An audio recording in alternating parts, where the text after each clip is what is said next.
Bonjour à tous et merci de votre fidélité à nos différents canaux sur les réseaux sociaux, LinkedIn, Facebook. C'est la Web TV de TDM, l'émission de Web TV TDM, et je suis ravi d'être ici. Allez, j'ose le dire, uniquement pour moi. C'est pareil pour tous les invités, mais je vais le faire que pour moi, en chair et en os, si vous voyez ce que je veux dire, parce que nous avons commencé ces différentes émissions en direct avec Tony Bernard, que je salue et qui va nous accueillir dans un instant. Nous étions bien tous à distance. On a vécu l'expérience aussi avec Claude Barbin pendant les confinements. Et puis là, voilà, nous avons décidé d'évoluer, de faire évoluer le concept. Nous sommes au siège de TDM à Thiers. Nous avons beaucoup d'invités avec nous. Je vous les présente dans un instant, mais je voudrais, et Pierrick Moreau qui réalise l'émission va illustrer mon propos à l'instant. Je voudrais saluer le public aussi thiernois qui nous fait l'amitié d'être avec nous. Bonjour, oui, ça viendra, le nombre de personnes augmentera. J'allais dire bonjour monsieur et bonjour mesdames, puisque c'est vrai qu'il y a un monsieur, il y a beaucoup de dames. Bienvenue à chacune, à chacun d'entre vous. On va parler culture. Aujourd'hui, c'est le fil conducteur de notre émission. Tony Bernard, président de TDM, à qui je donne la parole dans un instant. Il y a à nos côtés Pierre Rose, le vice-président TDM délégué au service et à la population, Claude Gouillon-Chenot, conseiller communautaire culture à TDM et adjoint à la ville de Thiers. À mes côtés, Marie-France Marmy, vice-présidente en charge de la culture et de la communication à la Comcom, voisine entre Dore et Allier. Claude Barbin, président de la Chambre de commerce et d'industrie du Puy-de-Dôme. Philippe Blanchose, maire de Charnat, puisque ce sera le coup de projecteur, l'échappée belle, la ville de Charnat. Tout à l'heure, monsieur le maire, nous avons également la présence de Lionel Sfinger, Estelle Bournel, Marion Ringot, qui vont nous parler culture en tant que responsable de service autour du domaine de la culture. Tony Bernard, merci beaucoup de votre accueil. C'est un petit peu différent des autres live, même si vous n'aimez pas... je préfère les directs, mais voilà, vous avez la notion l'habitude. directe. Bonjour à toutes, bonjour à tous. Merci de venir au siège de Thiers-d'Oreille-Montagne. Alors, c'est un siège, je dirais que nous partageons avec Claude Barbin. On peut le dire, il y a une histoire, puisque historiquement, ce bâtiment est le bâtiment de la CCI. TDM a été locataire, et puis après a arraché le bâtiment. Et maintenant, c'est la CCI qui est notre invitée permanente et la bienvenue. Ce qui montre aussi que les intercos et les CCI ont une partie d'œuvre commune, c'est le développement économique. Plus nous sur la dimension foncière et accompagnement des porteurs de projets, mais c'est aussi une thématique que nous partageons. Et puis le sujet qui nous réunit vraiment aujourd'hui avec Claude Barbin, c'est évidemment Coutelia, que tout le monde connaît. Alors, Coutelia et la culture, mais oui, bien sûr, puisqu'il y a de l'art dans Coutelia, des œuvres d'art, il y a des artistes, des artisans, et une industrie derrière. Alors, ici, c'est le siège de Thiers-d'Oreille-Montagne. On y réunit le conseil communautaire à l'étage au-dessous. On y a une grande partie des services administratifs. Je remercie toutes celles et ceux qui participent cet après-midi. Et on a profité de ces émissions pour faire aussi des mini-événements. Oui, et comme vous l'avez dit, Marc-Alexis, en présence. C'est-à-dire, on a eu, heureusement, on a pu maintenir le lien social avec les outils modernes, mais on est bien content de trouver du temps, de se saluer, d'être proches les uns des autres. Et quand je regarde aussi Marie-France, parce qu'on a un même bassin de vie. Certes, on a un truc naturel, qui nous sépare d'une rivière, mais les femmes et les hommes ont appris à franchir les rivières grâce à des ponts. Et la culture, je fais une espèce d'allégorie, mais la culture est un bon moyen de faire des ponts et d'aller au-delà même de la compétence de nos territoires au niveau administratif, de faire en sorte que les femmes et les hommes aient du lien, passent du temps ensemble, apprennent à se connaître et puis créent. Alors, la dimension créative est essentielle. C'est plus qu'une transition, c'est l'introduction au sujet phare de notre émission aujourd'hui, sur laquelle vous vous connectez. Soyez les bienvenus, mesdames, messieurs. Vous en connaissez aussi le principe. C'est à vous de liker, c'est à vous de partager, c'est à vous d'envoyer aussi des commentaires. La culture, Tony Bernard, vous venez d'en parler, c'est un pont, c'est une passerelle entre les personnes qui vivent sur ce territoire. Ça, c'est quelque chose qu'on pourrait dire partout dans les territoires. Est-ce qu'il s'y a? Non, d'ailleurs, Madame Army semble pas forcément d'accord, mais on va lui donner la parole dans un instant. Qu'est-ce qu'il y a de particulier dans la dimension culturelle sur votre territoire et vos territoires, donc? C'est peut-être plutôt une conscience. de l'importance de la culture. On parlait de création tout à l'heure. Quel que soit le domaine dans lequel on intervient, qu'on soit architecte, qu'on soit artisan, qu'on soit à son compte, qu'on soit dans une entreprise, on fait appel à notre dimension créatrice. Et soit on a conscience que c'est important pour être à la fois utile au genre humain, utile à cette universalité qu'est l'humanité, soit on considère que on fait ce qu'on peut et que ça va venir tout seul. Je pense qu'il faut accompagner, il faut donner confiance en soi. Et c'est le rôle des collectivités, de faire en sorte que le jeune public puisse être émerveillé par un spectacle et envie peut-être un jour de se produire sur scène. Donc c'est ça notre rôle, et de considérer que c'est important. Et cette universalité, elle nous relie aussi dans le temps. Ce qu'on pourrait penser aux peintures rupestres des grottes de Lascaux. De tout temps, l'humain a eu besoin de créer, a eu besoin de s'exprimer à travers l'art. Et donc, quelque part, je dirais, on n'échappe pas à son destin, ce destin d'être humain. Et l'être humain a besoin de créer pour s'échapper. Bon, j'aimerais pas faire que de la philo, mais on a aussi Albert Camus qui nous disait que la vie était absurde. Et on lui demandait, mais est-ce qu'elle vaut la peine d'être vécue ? J'ai répondu oui, bien sûr, à condition de commencer par admettre qu'elle est absurde. Et donc, du coup, il faut faire deux, trois trucs intéressants dans sa vie. Et la culture en fait partie. Alors, on va regarder comment, justement, sur votre territoire, vous rendez intéressante cette dimension. On a plein de sujets à aborder. On a le festival pour le jeune public qui s'appelle Les Jeunes Pousses. Alors moi j'appelle ça le festival, vous allez me corriger si je me suis trompé. Terre de culture qui est plutôt l'offre culturelle globale sur le territoire. On va parler aussi du programme des actions d'éducation artistique et culturelle et de la place de la lecture publique. On commence avec les Jeunes Pousses. Madame Marmy, vous nous en dites un mot. C'est quoi exactement les Jeunes Pousses ? Alors, les Jeunes Pousses, c'est un... Et on va voir des images, pardon, pendant que vous parlez. D'accord. Donc, les Jeunes Pousses, c'est un festival en direction du jeune public qui est quand même à l'initiative de Thiers d'Or et Montagne, des villes de Thiers et de Courpierre, et la communauté de communes entre Dore et Allier, donc avec sa commune centre, le Zou, est venue participer un petit peu en voisin, je dirais. C'est pour ça que Tony tout à l'heure disait oui, nous sommes un peu les voisins. Je suis peut-être la moins thiernoise de toute l'équipe. Pour nous, c'était vraiment une opportunité pour notre territoire de faire une activité, une action avec Thiers d'Or et Montagne, puisque la communauté de communes entre Dore et Allier n'a pas la compétence culture encore, mais je pense que d'ici la fin du mandat, je vais y arriver. Et lorsque nous avons rejoint cette belle initiative au niveau de la jeunesse, nous n'avions pas la médiathèque non plus entre Dore et Allier. Donc nous partions vraiment petit, et cette participation nous a vraiment poussé, aidé dans une vraie programmation culturelle maintenant. Donc la médiathèque est ouverte depuis 5 ans. Nous accueillons pas la médiathèque, les Jeunes Pousses, parce que l'auditorium n'est pas suffisamment grand, mais nous accueillons les expositions, les illustrateurs, des documents que les gens qui travaillent là-dessus vous présenteront certainement tout à l'heure. Donc nous sommes partis peut-être de loin, mais nous allons aller très très loin avec nos voisins et amis.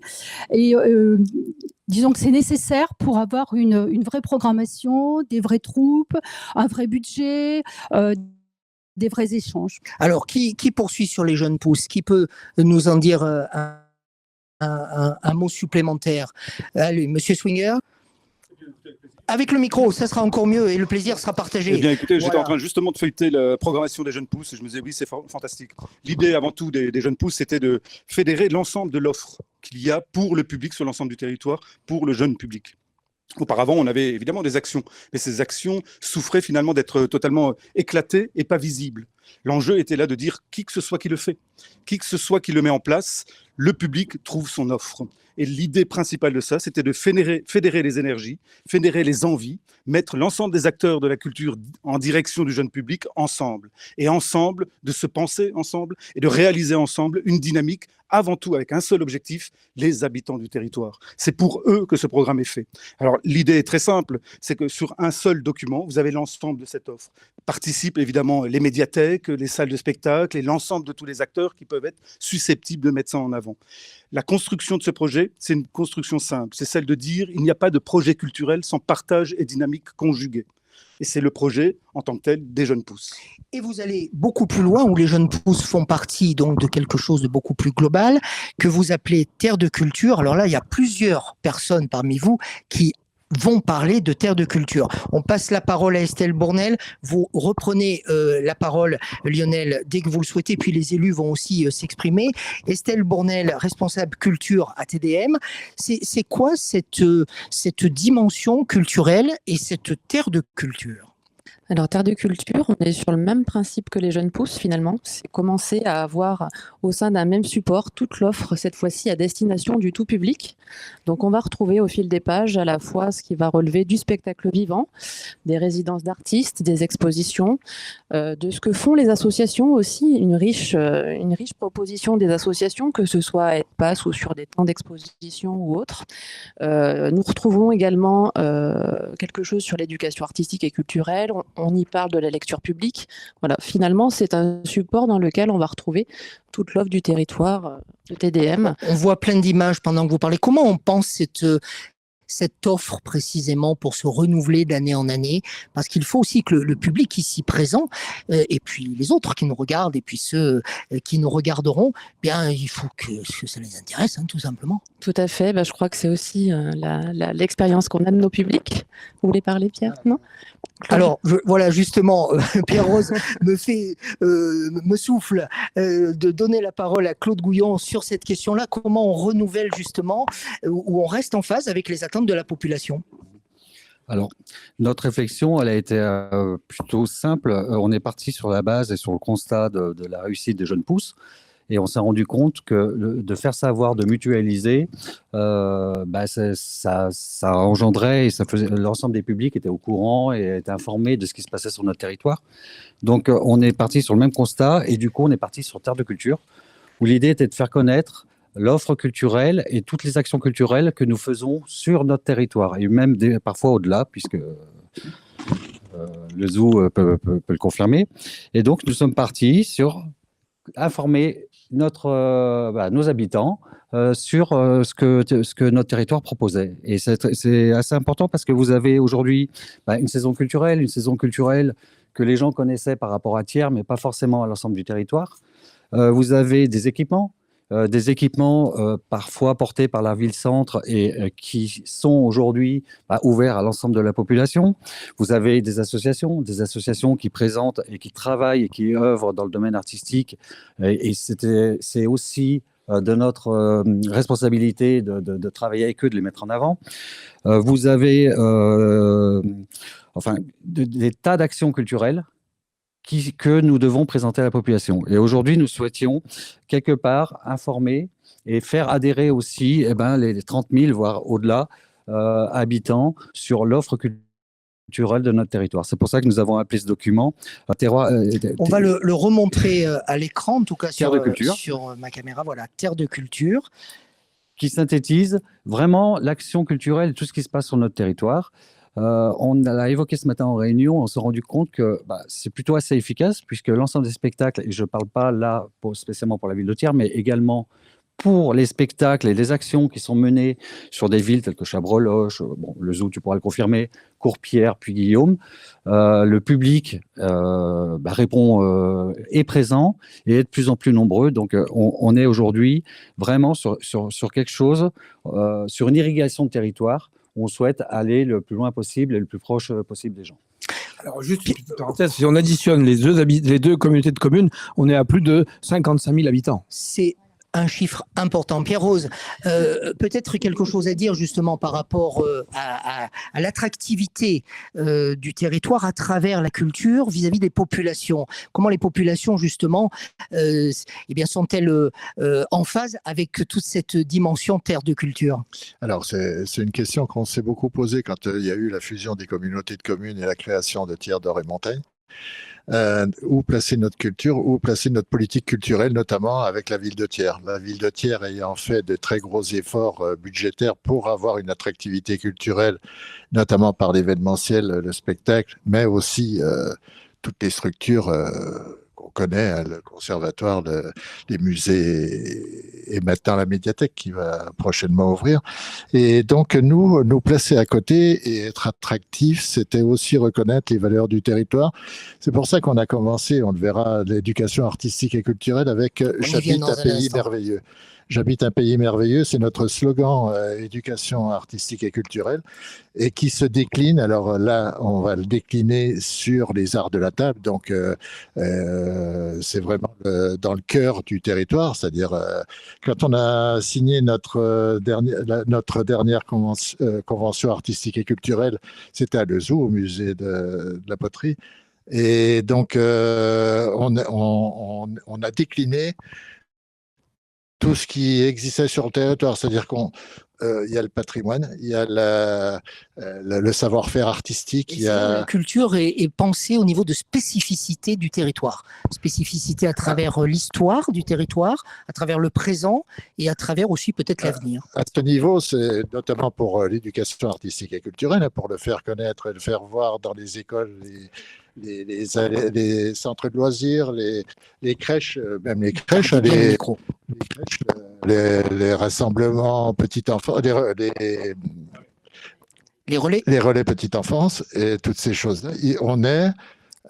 C'est nos compétences. Donc, on a la compétence pour la petite enfance et l'enfance. Il fallait aussi qu'on ait les moyens de faire connaître le territoire, de le faire aimer et de le développer. Après, ça se développe aussi sur les collèges et lycées du territoire.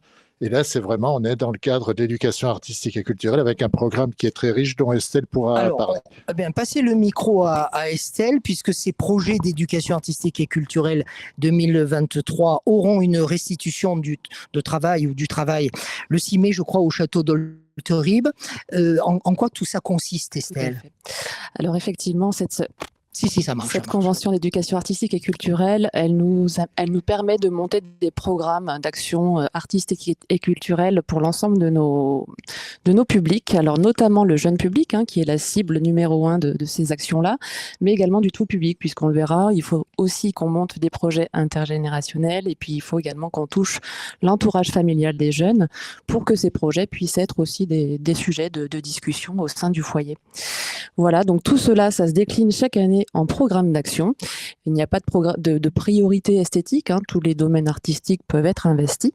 Donc, comme le disait Pierre-Rose, cette année, nous avons un projet autour des arts de la table qui se compose de 4 projets.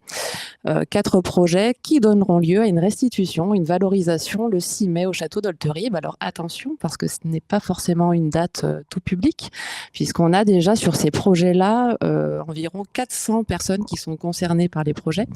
Donc avec leur famille, donc ce qui représente beaucoup de monde sur le site. Oui, tout à fait.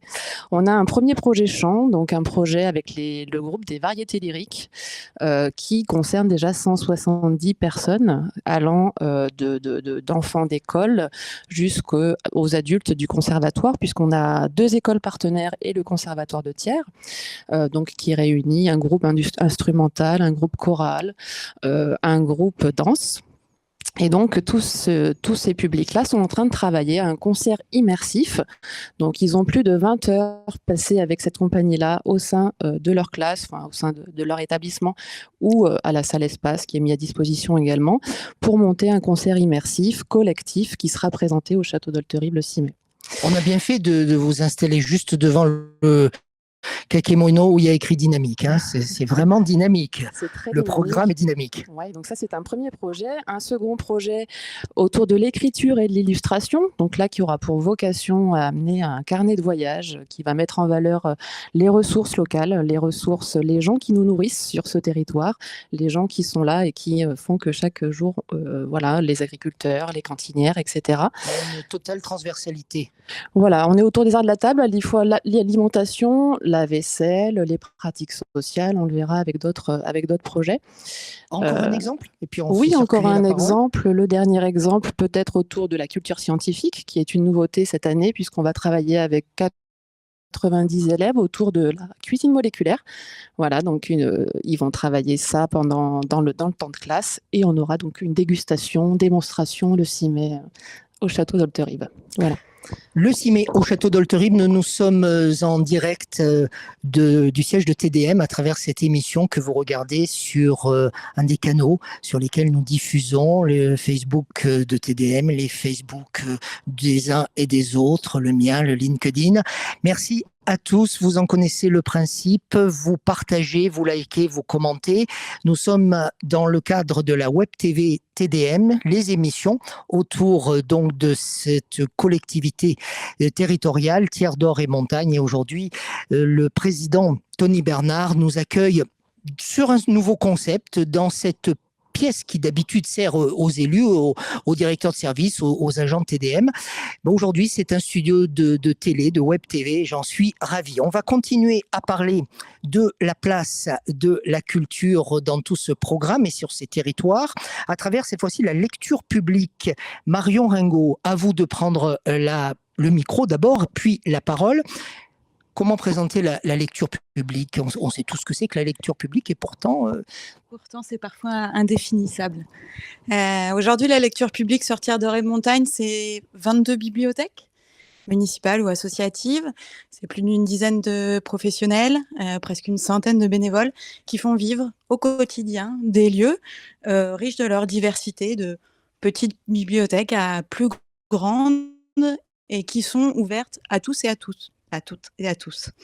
Une bibliothèque, on pense assez facilement à l'emprunt de livres, mais c'est bien autre chose. Déjà, c'est une variété de supports. Ça peut être des CD, des DVD, des accès numériques, des pratiques effectivement numériques. C'est des événements. Des événements. Vous pourriez nous accueillir un jour ? Bien sûr. Monsieur le Président. Voilà, c'est réglé. En tout cas, c'est proposé. Et c'est surtout des échanges et des partages. Vous avez vu, il nous faut un peu de place quand même. Bon, on essaiera de s'arranger. Très bien, très bien. Voilà pour le point aujourd'hui sur la lecture publique. L'objectif de la mise en réseau, tel que Tiers d'Or et Montagne le porte depuis la signature du contrat territoire lecture et de la prise de compétences, c'est d'essayer de fédérer toutes ces bibliothèques, de travailler ensemble et de proposer de nouveaux services, des choses plus pratiques, en fait, tout simplement pour les habitants. TDM était la dernière intercommunalité du Puy-de-Dôme à ne pas fonctionner au réseau. Donc, c'est un enjeu aussi de pouvoir vraiment avancer tous ensemble avec les professionnels des bibliothèques, avec les bénévoles, avec les habitants, pour pouvoir cerner quelles sont les attentes, quels sont les services à développer. Peut-être de diversifier l'offre documentaire, d'avoir une carte unique pour aller dans les 22 bibliothèques, de pouvoir faire venir des documents d'un lieu à l'autre. Souvent, c'est plutôt des choses qui sont assez intéressantes. C'est effectivement développer des actions communes. Les bibliothèques, aujourd'hui, font déjà partie du programme des Jeunes Pousses avec effectivement des expositions, des ateliers, mais c'est peut-être de renforcer aussi cette présence des artistes dans les lieux. C'est également pouvoir réfléchir à des services spécifiques, peut-être par exemple sur la question du portage à domicile, parce qu'on sait que c'est un enjeu dans des territoires aussi où la population est vieillissante, où l'accès à la bibliothèque est parfois compliqué. Ou tout simplement parce qu'on a pris de nouvelles habitudes aussi. Effectivement. À travers le Covid et cette manière qui nous a éloignés les uns des autres, cette particularité d'être éloignés, ça nous a aussi appris à vivre un peu différemment. Ouais. Encore un mot ? Un tout dernier. L'idée, c'est effectivement d'avoir une communication commune sur ce que peuvent proposer les bibliothèques, de travailler entre professionnels, entre bénévoles, tous ensemble, et en gardant l'identité de chaque structure et de chaque bibliothèque, parce qu'un réseau, c'est aussi marquer sa richesse et sa variété. Comme une intercommunalité. On en est là vraiment au cœur du sujet de la culture, mais aussi de l'attractivité. Moi, je voudrais demander un peu en conclusion de cette séquence à Lionel Finger, comment vous mesurez-vous au niveau de vos services, comment mesurez-vous que la culture concourt à cette attractivité du territoire et de vos différents territoires ? Alors, si on avait à envisager les choses en termes de comptabilité des choses, ce serait peut-être le prisme par lequel on ne rentrerait pas. Mais l'idée première, c'est de se dire, la première question, c'est comment on fait lutte-t-on pour qu'il y ait sur un territoire une équité? Il n'y a pas de sous-citoyens sur un territoire. Et la question culturelle, elle est indispensable dans son maillage et dans le fait que n'importe quel citoyen, là où il est, peut être au contact avec une offre d'expérience esthétique, des œuvres d'art, des expériences, mais aussi des moyens de l'accompagner à la connaissance. Ça, c'est la première des choses. Cette chose, elle se combine aussi sur l'idée de dire qu'un territoire, avant d'être attractif, il doit savoir sédentariser sa population. C'est-à-dire que d'en accueillir, c'est important, mais de savoir déjà bien servir sa population pour qu'elle ait envie de rester. La fidéliser, exactement. Alors, il y a un attachement qui est, si on est sur un territoire, on l'aime, mais savoir le maintenir, l'offre culturelle y participe. Ça se travaille, la fidélité. Exactement, c'est un travail de tous les jours, évidemment. Et la deuxième chose... Vous voyez ce que je viens de dire, tous. Je sais pas, quelqu'un devait penser à autre chose, j'imagine. Ma chérie, si tu me regardes. La question de l'attractivité vient ensuite, c'est-à-dire se positionner comme un territoire qui, on le sait, l'INSEE le disait il y a encore quelques années, pourquoi vous venez sur un territoire? Alors, il y a d'abord la raison du travail. Cécile saura l'évoquer avec beaucoup plus de finesse que moi. Dans un deuxième temps, il y a quelques services qui doivent être présents. Santé, éducation et culture. Lorsque vous invitez une population et des habitants à venir, ils veulent que l'ensemble de ce contexte participe à son bien-être. Ça veut dire que s'il manque un maillon, vous faites souffrir votre territoire. Donc il y a deux enjeux. L'attractivité dans l'ensemble de cette offre-là, la sédentarité des habitants sur cette offre-là, et, encore une fois, très important, c'est la construction collective, d'un projet collectif et d'un épanouissement individuel au service de ce collectif. C'est ça un territoire. Je repose la question différemment à Tony Bernard dans un instant, mais à ce moment-là de notre discussion, je voudrais que Claude Barbin prenne la parole, parce que Claude Barbin est président de la Chambre de commerce et d'industrie Clermont-Auvergne Métropole. Il nous fait l'amitié d'être avec nous, mais il a aussi une autre casquette directement liée au monde de la culture et à cette belle dynamique dans laquelle tous les Auvergnats sont embarqués, tous les habitants du Massif central sont embarqués. Clermont-Ferrand, capitale européenne de la culture. Claude, je présume que tout ce qui vient d'être dit, avec cette synthèse de Lionel Swinger à l'instant, ça ne peut que concourir à renforcer votre ambition. Alors, tout d'abord, pour des questions de caméra, approchez-vous. Tout d'abord, merci de m'accueillir. Merci au monde de la culture. Merci à Tony Bernard avec lequel on est en partenariat depuis de nombreuses années. J'ai envie de dire que ça fait même plus de 6 ans que nous travaillons. Alors, nous avons un point commun très pratico-pratique, c'est Coutelia. On en parlera tout à l'heure. On en parle dans un instant. Voilà. Mais parlons du réseau et de la culture. J'ai beaucoup aimé ce que vous avez exprimé sur la notion d'attractivité et l'absolue nécessité d'intégrer la partie, au-delà de la partie économique, au-delà de la partie accueil de l'école, de la santé, la notion de culture qui est un liant. Et qui est quelque chose qui est toujours difficile à partager. Alors, on a le magnifique dynamique que vous avez tous ensemble sur ce territoire, qui est très marqué culturellement. J'ai envie de dire, je suis un enfant de ce pays, alors peut-être plus vaste, puisque je vais prendre le Puy-de-Dôme, mais je suis un enfant de ce pays, et Thiers a toujours été marqué par alors, la vision économique, mais par une dynamique culturelle qu'il faut savoir se projeter sur les autres générations. Aujourd'hui, on se bat aussi pour une vision beaucoup plus large, toujours avec cette logique d'attractivité pour Clermont-Ferrand, mais Massif central. C'est-à-dire, je ne focalise pas sur Clermont-Ferrand, qui peut être Léman, mais il y a tout ce Massif central. L'appellation exacte, c'est Clermont-Ferrand. Massif central, candidature européenne de la culture 2028. Alors, juste pas un scoop, mais je ferai partie des 8 qui présenteront devant le ministère de la Culture le 1er mars cette candidature, et nous aurons la réponse le 3 mars. Et bien entendu, toute la dynamique que vous mettez en place, c'est justement pour créer encore plus dynamique, parce qu'en définitive, la culture, elle a aussi besoin d'économie, elle a aussi besoin j'ai envie de dire, de fonds et quand il y a un maillage comme le vôtre, la culture s'appuie, la dynamique culturelle s'appuie très rapidement. Et on doit, et juste un dernier mot pour faire le lien avec l'économie, c'est qu'on doit aussi l'amener dans les entreprises. C'est-à-dire qu'elle doit être partagée par tout un territoire, mais aussi dans les entreprises. Et sur ce créneau-là, ça, c'était mon job. Tony Bernard, cette aventure culturelle lié au Massif central, Clermont-Ferrand, capitale européenne de la culture. C'est quelque chose aussi qui vous touche, vous, en tant qu'élu du territoire, ici en Auvergne et dans le Massif central. On parle de rayonnement, je crois que c'est ça, de lumière dans les yeux, de lumière, l'esprit des lumières au XVIIIe siècle. Je crois si demain Clermont-Ferrand est capitale européenne de la culture, avec le Massif central, on a tous à y gagner. Autrement dit, on a tous à gagner dans une interco que la ville-centre rayonne, pour que les autres rayonnent. Enfin, c'est un peu la Voie lactée. Hein. C'est qu'est-ce qu'on regarde la nuit, qu'est-ce qu'on voit quand on aime regarder les étoiles.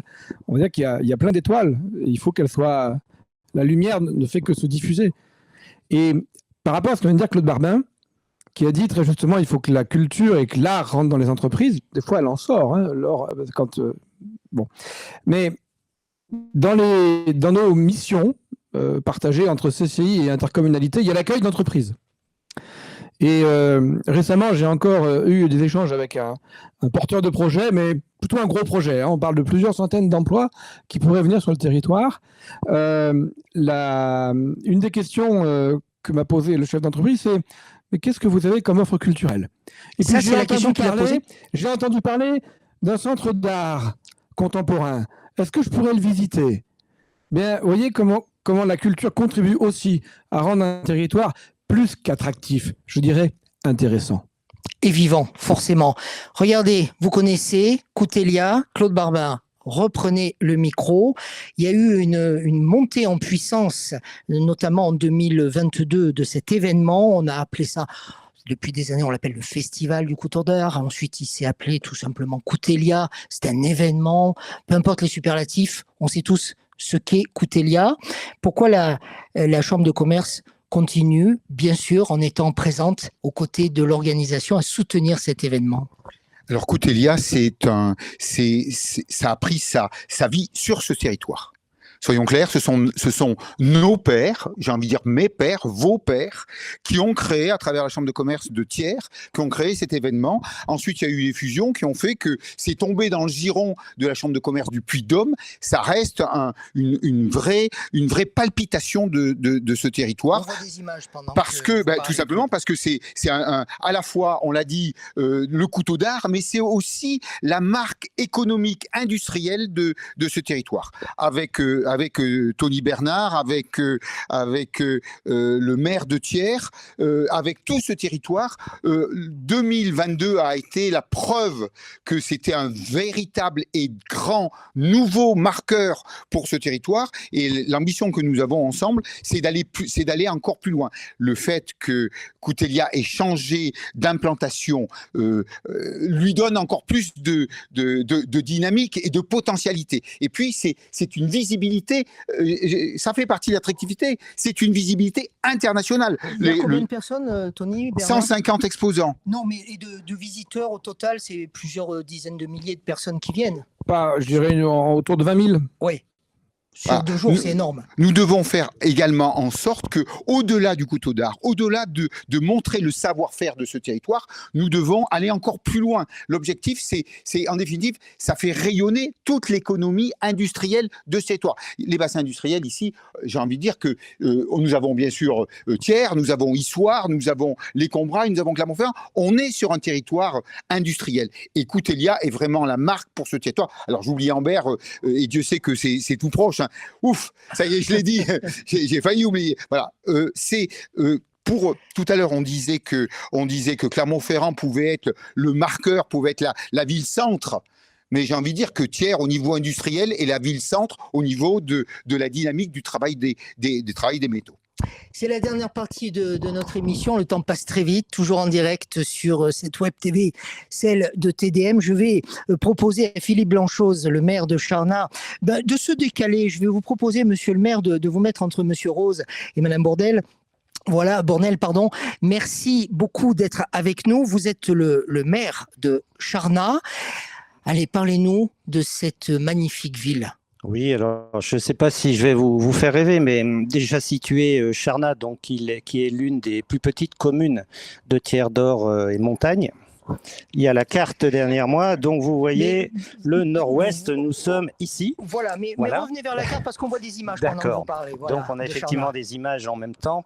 Donc une petite commune entre Dor et Allier, et donc nous sommes sur la frontière avec nos amis de la communauté de communes de Lezoux, puisque la commune limitrophe c'est Vinzel, et autrement, comme je vous le disais, donc entre Dor et Allier, avec une ville vie économique, pour vous situer, plutôt autour de Puy-Guillaume, puisque nous sommes à 5 km de Puy-Guillaume. Où sont les forces économiques, les forces en termes de population de votre commune?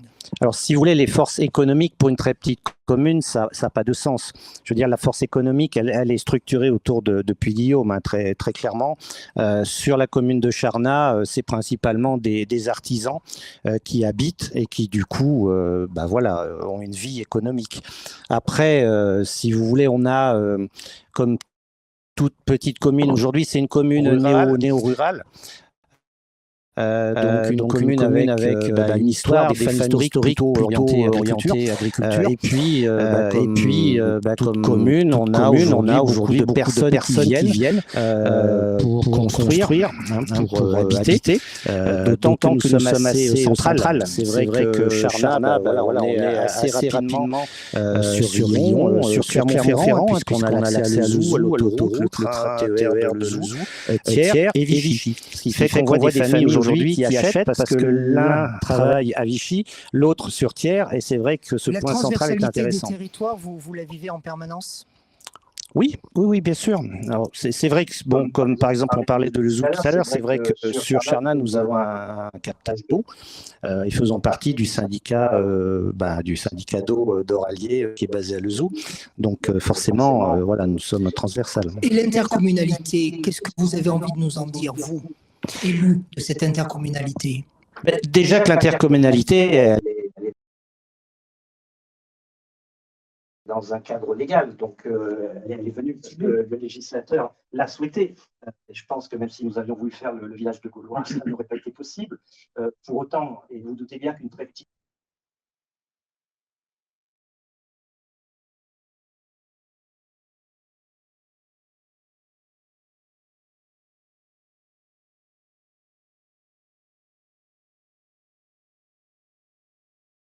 rester aller se baigner dans la Dore. Je vous interromps volontairement. Le centre aquatique, Tony, rappelez-vous, qui a été le fil conducteur de toutes nos émissions des 2 premières saisons. Tout à fait. Voilà. Qui est à Thiers. Et qui est à Thiers. C'est vrai que pour Charnat, en passant par Dora, on est à 10-12 minutes. Donc, vous doutez bien que, ça, c'est ça. Mais après, il y a tout le reste qui tourne autour de TDM. Et c'est vrai qu'aujourd'hui, la vie ne serait pas possible sans une interco qui structure des tas de thématiques. Merci beaucoup, monsieur le maire, d'avoir été également notre invité, Philippe Blanchot. C'est la fin, je regarde ma montre, c'est la fin de notre émission. Vraiment, le temps passe très vite. Ça va être la conclusion avec vous, Tony Bernard. Vous nous avez dit déjà beaucoup de choses sur cette notion de culture et puis cette projection avec ce que le territoire pourrait gagner à être labellisé capitale européenne de la culture à travers le Massif central. Ça serait intéressant, bien évidemment. Où situez-vous les futures actions, toujours en lien avec la dynamique culturelle? Je crois que ça a été déjà bien évoqué par les différents intervenants sur la dimension de proximité. C'est-à-dire que il faut que la culture soit proche du public. C'est aussi le sens du maillage communal. Vous savez, Alexis de Tocqueville disait « La commune est la force des peuples libres ». Les communes sont à la démocratie ce que les écoles sont à la science, elles la mettent à la portée du peuple. C'est-à-dire qu'on a créé, le législateur, Philippe Blanchot vient de le rappeler, le législateur a créé les intercommunalités pour travailler ensemble. Et le législateur a aussi voulu garder les communes pour que chaque citoyen de la République puisse avoir un accès rapide aux services publics et, je dirais quelque part, à une réponse à toutes ces questions. Donc, notre mission, elle est là. C'est de faire des choses ensemble quand ça fédère, quand ça nous permet d'aller plus loin, de voir qu'on fait tous partie d'une même humanité. Et puis garder la proximité, ce lien de tous les jours qui fait que on a traversé une crise sanitaire plutôt bien. On traverse des événements difficiles, mais on a toujours ce lien humain qui fait que on se sent un peu moins seul dans l'existence. Et je crois que la culture contribue à faire en sorte qu'on se sente moins seul dans l'existence. Merci beaucoup, Tony Bernard. Merci à tous nos invités ici dans ce studio improvisé et voulu par Tony Bernard et ses équipes, parmi lesquelles Karine Méchin, que je remercie de nous avoir accueillis, puis d'avoir organisé la totalité de cette rencontre avec ses équipes, elle aussi. Je remercie aussi Pierrick Moreau, qui était à la réalisation avec mes équipes. Voilà, il y a plein de gens comme ça, tout autour de ces différentes émissions. On se retrouvera très vite. Maintenant, vous connaissez le principe, c'est à vous de jouer. Dans un instant, le replay va fonctionner. Merci, au revoir.